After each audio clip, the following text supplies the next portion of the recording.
ആ പുരുഷോത്തമൻ വിചാരിച്ചിട്ട് ഇന്നലെ ഒന്നും നടന്നില്ല. ആരാധ്യ ആദരെ മാത്രമല്ല, അഖിലയും അപ്പ അവിടെ ഉണ്ടായിരുന്നു. ഒന്നാന്തര അവസര കയ്യിന്ന് പോയത്. ഇത്രയും വലിയൊരു ആന മണ്ടരെയാണല്ലോ ഈ പണി ഏൽപ്പിച്ചത്. നിന്റെ ദേഷ്യം കണ്ടാ തോന്നും ഞാനാണ് പുരുഷോത്തമനെ ഏർപ്പാടാക്കിയെന്ന്. അവന്റെ പ്രേതപ്പേടി കേട്ടപ്പോഴേ ഇതൊരു കോമഡി പീസാവുമെന്ന് എനിക്ക് തോന്നിയതാ. സുമേഷിന് ഇങ്ങനെ വാചം അടിക്കാനല്ലേ പറ്റൂ. ഇക്കാര്യത്തില് സുമേഷ് വിചാരിച്ചിട്ട് ഒന്നും നടന്നില്ലല്ലോ. അപ്പൊ പിന്നെ കൂടുതൽ ന്യായമൊന്നും ഇങ്ങോട്ട് പറയണ്ട. നീ അങ്ങനെ എന്നെ ഇടിച്ച് താഴ്ത്തേയൊന്നും വേണ്ട. ഈ കാര്യത്തില് ഞാൻ വിചാരിച്ചാലും ചിലതൊക്കെ നടക്കും. എന്ത് നടക്കുന്നു?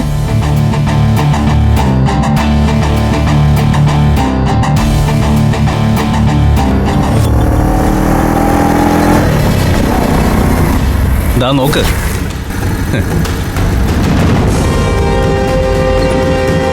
ഈ വരുന്നത് എന്റെ ടീമാണ്.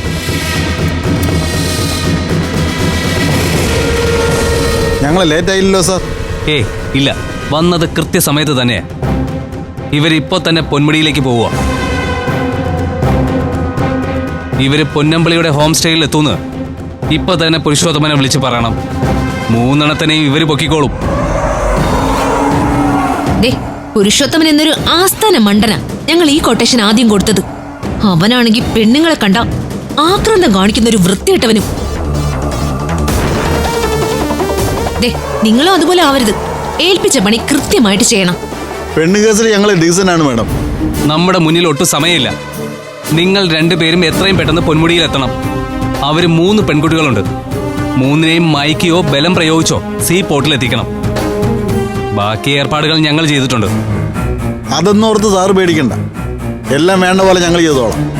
അപ്പോ എല്ലാം പറഞ്ഞ പോലെ ഓക്കെ. ശരി സാറേ. ഇവന്മാർക്ക് മസിൽ മാത്രമേ ഉള്ളൂ, ബുദ്ധി തീരെ ഇല്ലല്ലോ സുമേഷ്. അല്ല, ഈ ഗുണ്ടകളെല്ലാം എന്താ ഇത്ര മണ്ടന്മാരായി പോയത്? ബുദ്ധി ഉണ്ടായിരുന്നെങ്കിൽ ഇവരൊക്കെ വേറെ എന്തെങ്കിലും മാന്യമായ പണി ചെയ്ത് ജീവിക്കില്ലായിരുന്നോ? മണ്ണിന്റെ പൂച്ചയായാലും മരത്തിന്റെ പൂച്ചയായാലും എലിയെ പിടിക്കണം. അതാ നമുക്ക് വേണ്ടത്. ഈ പൂച്ചകൾ എലിയെ പിടിക്കുക തന്നെ ചെയ്യും. നീ നോക്കിക്കോ.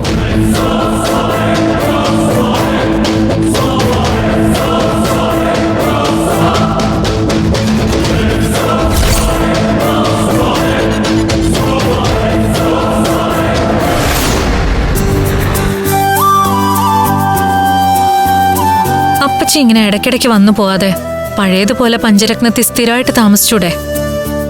അത് വേണ്ട മോളെ. നിങ്ങൾക്കിപ്പോ എന്ത് ആവശ്യം ഉണ്ടെങ്കിലും എന്നെ വിളിച്ച കിട്ടുന്നുണ്ടല്ലോ, അത് മതി. എന്തായാലും ബർത്ത്ഡേ പാർട്ടിക്ക് ഞാൻ ഫുൾ ടൈം ഉണ്ടാവും. നിന്റെ ജന്മദിനം ആഘോഷിക്കാൻ കലാവധി എടുത്ത തീരുമാനമുണ്ടല്ലോ, അത് നന്നായെന്ന് ഞാൻ പറയും. ഞാനിത് മുന്നേ നിന്നോട് പറഞ്ഞിട്ടുള്ളേ. ശ്യാമളയല്ലേ? അതെ. ആരാ? നിനക്കെന്നെ മനസ്സിലായില്ലേ ശ്യാമളെ? നിന്റെ കൂടെ 10ാം ക്ലാസ് വരെ പഠിച്ച രമണിയാടി. അയ്യോടി രമണി, എനിക്ക് നിന്നെ കണ്ടിട്ട് മനസ്സിലായില്ലല്ലോടി. നിന്റെ മക്കളൊക്കെ? ഒരാളേ ഉള്ളൂ, അവനിപ്പോ ബാംഗ്ലൂരിലാ ജോലി. നമ്മുടെ കൂടെ 10ാം ക്ലാസ്സിൽ പഠിച്ചവരെല്ലാം ചേർന്ന് ഒരു ഗ്രൂപ്പ് ഉണ്ടാക്കണമെന്ന് വിചാരിക്കുന്നു. ആണോ? ആ.